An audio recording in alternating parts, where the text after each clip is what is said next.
皆さんこんにちは。今日もくるみと日本語を勉強しましょう。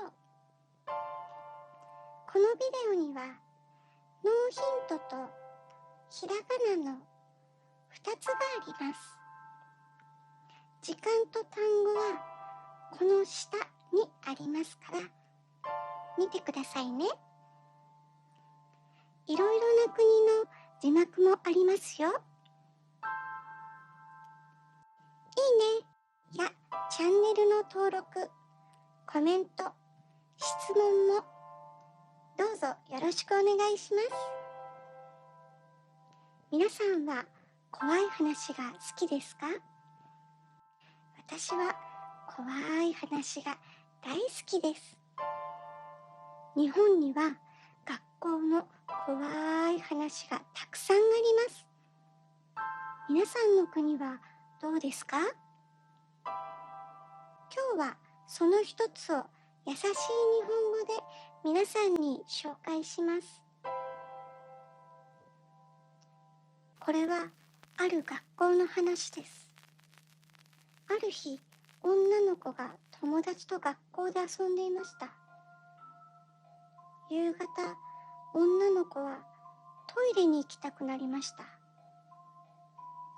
トイレの中は暗くて静かでした。そして誰もいませんでした。女の子はちょっと怖いと思いました。終わりました。でも鍵がありませんでした。そしてドアも開きませんでした。その時です。女の子は後ろから声を聞きました。赤い髪と青い髪、どちらがいい？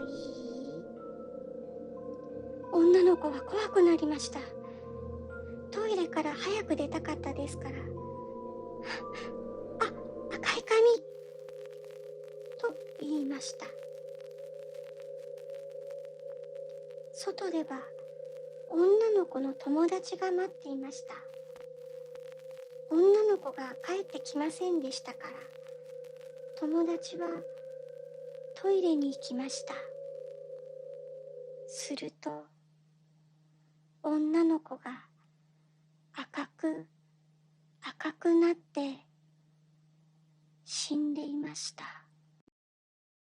これはある学校の話です。ある日、女の子が友達と学校で遊んでいました。夕方、女の子はトイレに行きたくなりました。トイレの中は暗くて静かでした。そして誰もいませんでした。女の子はちょっと怖いと思いました。終わりました。でも鍵がありませんでした。そしてドアも開きませんでした。その時です。女の子は後ろから声を聞きました。